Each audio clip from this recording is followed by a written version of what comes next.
And the team titles have already been determined. The Soviets won the men's division. The United States finished in 5th place. As far as the women were concerned, the Soviets won there also, and the United States gals came in 6th place. With me, our longtime expert on gymnastics, Gordon Mannix. And Gordon, as far as the Soviets are concerned, not only have they won a team title, but they're in great shape coming into the men's all-around here. Oh, they really are. At the end of the team competition, they were in 1, 2, 3 in the all-around, and that's a pretty fast crowd. It includes Alexander Ditiatin, who is not only Olympic all-around champion, but also the defending champion in the World Championship. Also, Bogdan Makut, who won the World Cup in Toronto about a year ago. But the new kid on the block is a young man named Yuri Korolev. Yuri, most notable performance so far is winning the European Junior Championships in 1980. This doesn't really represent the true strength of the Soviet team, however. All 6 men qualified for the finals in the all-around. However, the rule states that only 3 per team can compete. So 3 of the Soviets had to drop out, which made room for other gymnasts to come in. Should be a good battle for the gold medal. As far as the United States is concerned, the performance overall has not been that impressive, but in all fairness, in good measure, that's been due to the retirement of Kurt Thomas. We're lucky, of course, to have Kurt now as one of our colleagues. Kurt, as far as the Americans are concerned, are you at all disappointed by the overall performance? Well, I'm a little disappointed, Al. I feel that the Olympic boycott still has some effect on our team, but I think that the fact that we have not had a major international competition in over 2 years has been a problem. But the real problem, I think, is the difficulty. We have not kept up with the difficulty in our routine, and that's where they're really hitting us. In fact, no American is in contention for a medal right now. As you look at the standings after 3 of the 6 rotations today, Yuri Korolev of the Soviet Union with the thinnest of margins over Bogdan Makut. Tong Fei of China is 3rd. Alexander Ditiatin, hobbled by that ankle injury, is currently 5th. Now here is Koji Gushkin of Japan, the veteran gymnast, at the age of 25, mounting the pommel horse, currently in 4th place and trying to move up.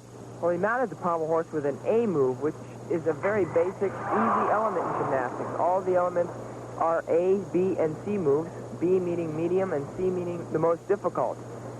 Now, right now, he's doing his scissors, picking up for a reverse scissor.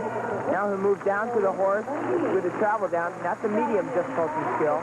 And a dismount, which is another medium B skill.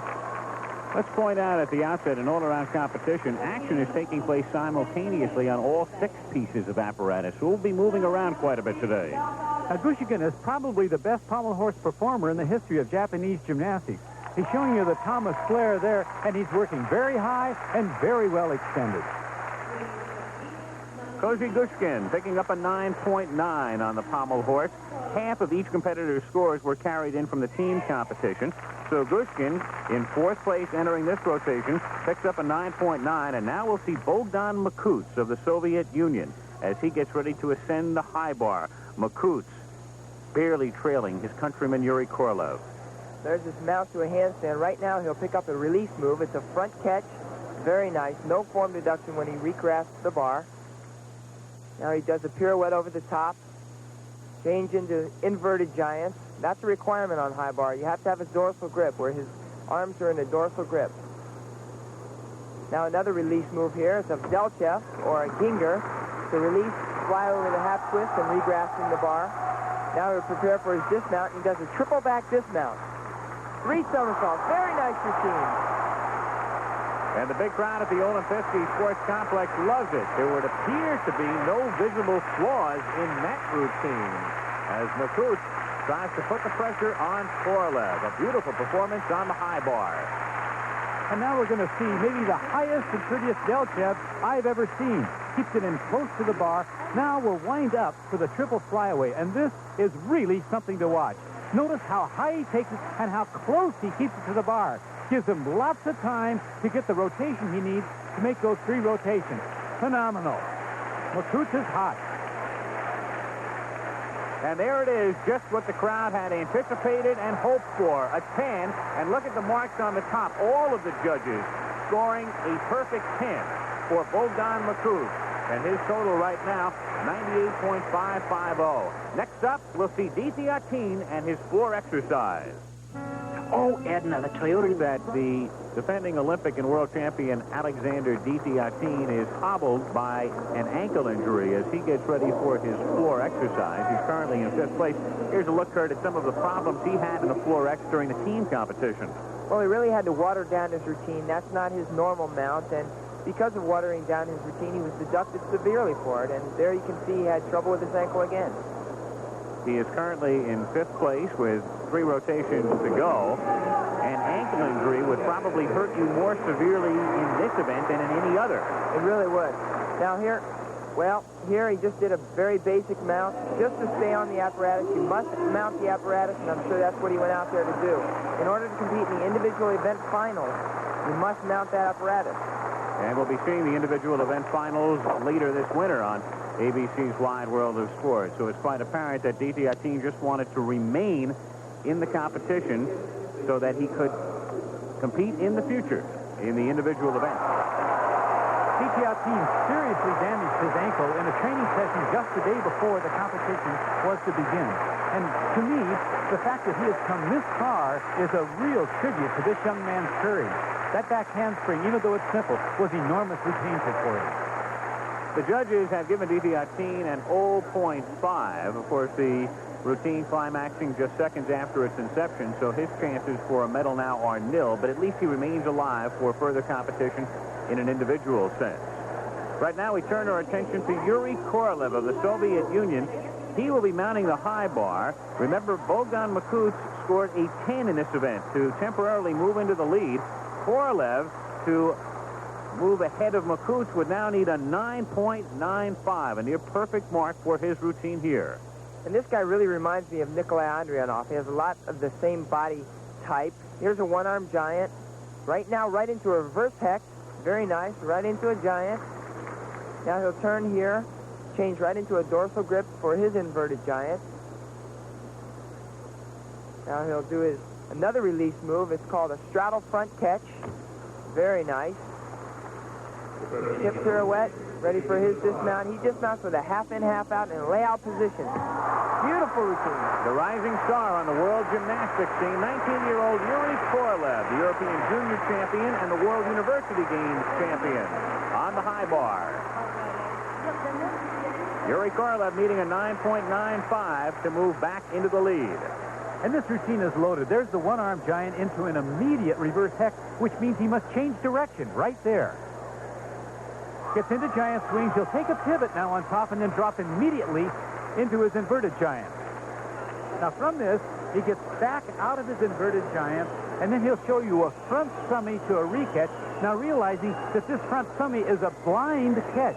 He really can't see the high bar until his hands actually make contact. The crowd, through its whistling, voicing displeasure. They expected a 10, but the score has come up, and it's a 9.9 for Yuri Korolev. And so Bogdan Makuts is now the leader with 2 rotations to go. Korolev dropping to second in the most important gymnastics competition outside of the Olympic Games.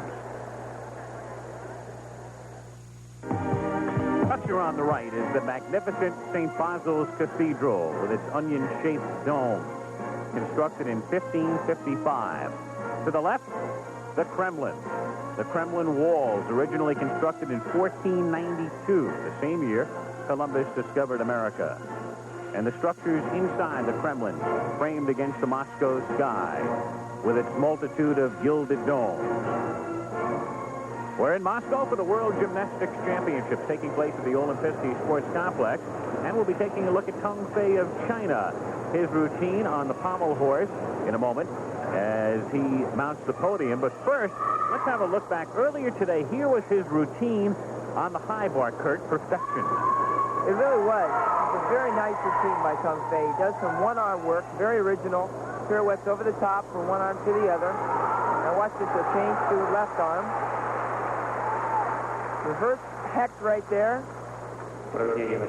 Now he prepares for his inverted giant. Late scoop in there. Invert over the top. And now he hops out, does a pirouette, and prepares for his dismount, which is a full in, full out, double twisting double. Beautiful routine. He absolutely manhandled the apparatus. Tong Fei of China, the Chinese gymnast, by the way, visiting Moscow for the first time in 30 years, and there it was, a perfect 10 for Tong Fei. And as he gets set for his routine now on the pommel horse, he is in 3rd place coming into this rotation. This is a really good event for Tong Fei. Here he travels down from one end of the horse to the other, does a travel into the middle, now breaks into his flare. Oh, had a tough break there. A little lack of concentration. Just didn't get his leg high enough for his scissors. Finishes up with his front scissors. Breaks into circles. Back more downhill. Front end, back more uphill. Travels down for his dismount, which is loop, loop with a half off. Tough break for Tong Fei. For Tong Fei, that one break alone enough to deny him, I'm sure, any chance for a gold medal. Well, from top to bottom in Tong Fei's routine, he moves around the horse so much that he must really have excellent weight distribution. His shoulders must be absolutely opposite his feet at all times in order for him to make the weight changes that he needs. Now watch, his shoulders won't get far enough to the right to let his legs through. That's the problem. And there's the mark. It's a 9.6 with that break for Tong Fei. So he has dropped behind the Japanese gymnast, Koji Gushkin now. And his chances for any medal at all are a whole lot slimmer.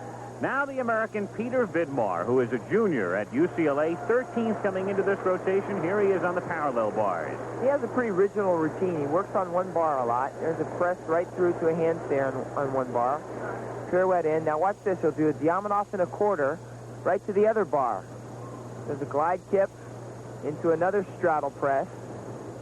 Now you're only allowed 3 hold moves on parallel bars. He's already had 2. There's a stutz to a handstand and a back toss to a handstand. And now his dismount, a double tuck. Pretty nice routine for Pete. It was for Vidmar, 13th coming into this rotation. Peter second in the team trials at Fort Collins, the trials determining the American aggregation here in Moscow. We'll be taking a look shortly at Bart Connor, his floor exercise routine to come. And, of course, we're at the site of the 1980 Summer Olympics. We'll also be going to the site of the 1980 Winter Olympics, Lake Placid, New York, shortly for Skate America competition featuring Scott Hamilton and Elaine Zayak. And there's the score for Vidmar, a 9.75 on the parallel bars. We'll return in a moment and visit with the star of the 1972 Olympics, Olga Korbut. With all, here is another Soviet landmark. Now 26 years old, Olga Korbut, at the age of 17, captivated the world with her performance in Munich. Gordon Maddox visited with her earlier. Gymnastics has changed very much since you were a gymnast. How do you like gymnastics now? Maybe no. You don't like gymnastics now? I like gymnastics in 1972 and 1976. But now gymnastics no technical and very much elements, no plastic, no choreography. I want gymnastics very women's plastic choreography. Better choreography, more fluid movement, Yeah. you're saying? Yes. And Olga, which do you like best, men's or women's gymnastics? I like best men's gymnastics better. Why is that? Men's gymnastics very plastic, technical, and other. Olga Korbut comparing men's and women's gymnastics. And by the way, later this winter on Wide World, we'll be seeing the women's individual finals from Moscow. Are you at all surprised by her remarks, Kurt? Not really. I have to say that I pretty much agree with her. The men's side is a little more technical at this point. Right now, we'll take a look at Bart Connor. Bart 10th coming into this rotation. Connor from the United States out of the University of Oklahoma. The floor exercise for Bart here. Well, earlier I talked about difficulty. This is where Bart has watered back his routine a little bit. Normally he mounts with a full in back out, which is a double back with a full twist. There you just see a double back somersault. Second pass, front, through to a straddle toe touch front, 1 1/4. Bart is very stylish on the floor exercise. Very smooth and elegant. Overall, Connor not doing as well here as he did in Fort Worth. In 1979, he finished 5th in the all-around. Right now, he's 10th. Here's a double full for his third pass. Now here's a split showing flexibility. A little bobble there. Got his foot stuck on the mat and couldn't slide. Now here's a press. He goes to a V press right through to a plan. Very difficult. And moves through a handstand position. Again, now he'll do his dismount. He has a double full dismount. Last year, he dismounted with a double back. A little more difficult last year. So Bart Conner of the United States has completed his 4th event. Well, now watch on this front somersault through to a double full twister. He does the back handspring, doesn't quite get the double full twister around, lands a little bit short, which leaves him with a very sloppy landing. And the judges have given Conner a 9.75 for that routine. So the standings after 4 rotations, it's very close at the top. Bogdan Makuts of the Soviet Union is the leader, just barely over his countryman Yuri Korolev. Koji Gushkin of Japan is 3rd, and Tong Fei of China is presently 4th. This, of course, the most important gymnastics competition outside of the Olympic Games. The bank of monitors there in the commentary positions as this event is being covered in many of the countries of the world. And we'll resume our coverage of the World Gymnastics Championships from Moscow a little later on ABC's Wide World of Sports. The site for the opening ceremonies and the track and field events, and the athletes were housed there at the Olympic Village, now an apartment complex. Today we are here at the Olimpiski Sports Complex, a building that was erected for the Olympics and served as the venues for both basketball and boxing. We're here for our coverage of the World Gymnastics Championships, and 5 of the 6 rotations have been completed. Just 1 event to go, and a look at the standings shows that Bogdan Makuts leads Yuri Korolev by just 0.025, with Gushkin of Japan currently 3rd. I'm Al Michaels, back with Gordon Maddox and Kurt Thomas, and the thinnest of margins separating the top 2, just 1 event remaining. Gordon, who do you like among the 2? Thin is right, 25 thousandths, and my man is behind. I like Korolev. His difficulty is so extraordinary, his great spirit, he's a young lion, and the horse is certainly the place to decide it. What about you, Kurt? I don't think he's going to do it. Makuts is ahead, and I think he's going to hang in there. He's got the real desire to win. He's got a good, clean routine on pommel horse, and I've competed with him before. He's tough. What was it like for you as a competitor when it came down to 1 event and it was this close? Well, it was nerve-wracking, but this is what I like. I like the pressure, and this was something that I really, really got into. I couldn't slack off. I had to really push to win. Interestingly, both competitors will work the same piece of apparatus, the pommel horse. First up, Bogdan Makuts, the leader by just 25 1/1000. And he has a really long routine. Right here, he does 3 immediate back moors on 1 pommel. Those are back moors without any circles in between. There's another travel down to the end. Now he breaks into his flare on the end, comes back into circles, travels up to the pommel, into the middle. Now here's his scissor break. Reverse scissors, 2 front scissors. Now he picks up, preparing for his dismount. Remember I said he has a long routine. He's still going. Travel down to the end, back up to the pommel. Very nice routine for Bogdan. No apparent break. I don't know if it's a 10 or not, but it will certainly put the pressure on Korolev. Bogdan Makuts seeking the World Championship. Well, Kurt, I certainly agree with you. Not only is Bogdan's routine extraordinarily difficult, but it is very, very long. A typical pommel horse routine runs winning somewhere between 20 and 24 seconds. Makuts' routine runs a little over 30 seconds. And you know what that tells me? That he has about a third more time in which to make mistakes, which is a difficult way to protect a world championship. Now, if he has any weakness in his routine at all, I'd say it's right here in the height of his hips. They really aren't as high as they should be in scissors. Other than that, it is an extraordinary routine. Magnificent. And the judges have awarded Makuts a 9.9. That means that Korolev would need a 9.95 to capture the title. We'll see him next.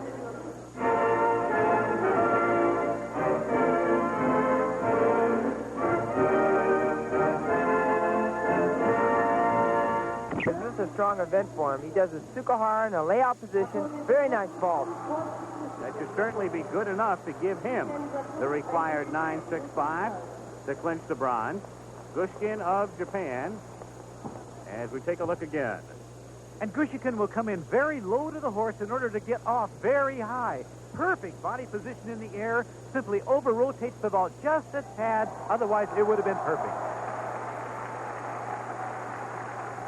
And just 1/10 from perfection, a 9.9. Good enough to give Gushkin of Japan the bronze medal here at the World Championship. So he winds up third. And now as the competition winds down, a look at American Jim Hartung out of the University of Nebraska, 15th coming into this rotation and working the pommel horse. This is probably Jim's strongest event. He has a difficult mount. He does pommel loops on one pommel. Now he moves down to the other pommel, does a back more, immediate back more, down to the end, traveling up to the pommel and down to the end again. Strong difficulty as far as his routine's concerned, but he's not real exciting up there. He doesn't do anything very explosive, and he doesn't have the stretch that he needs. Picks back up into a flare, prepares for his dismount now, does a back more down, loop around off.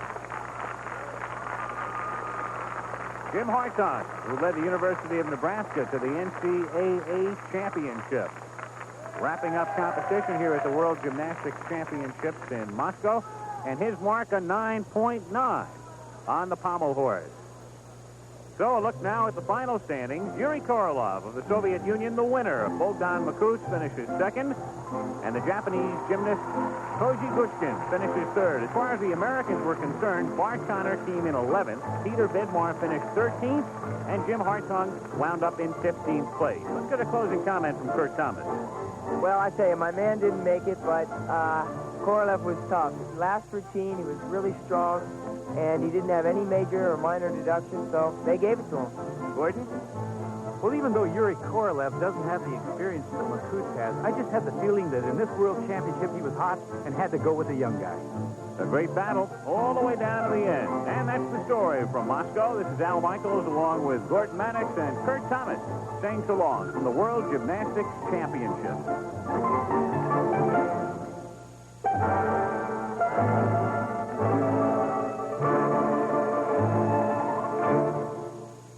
Good afternoon, I'm Jim Lamp. As a newcomer to major international competition, 15-year-old Olga Bisharova of the Soviet Union. According to documents filed with the International Gymnastics Federation, Bisharova turned 15, the minimum age for the World Championships, just 1 month before the competition. There were many in Moscow who felt she was younger, but all official documents do show her to be 15. In winning the championship, Bisharova scored the only 10 in the competition, right here in the book. A perfect score for the eventual champion. The leading American was Julianne McNamara of Danville, California, who tied for 7th. Kathy Johnson of Stone Mountain, Georgia, tied for 15th. And Tracy Talavera of Walnut Creek, California, placed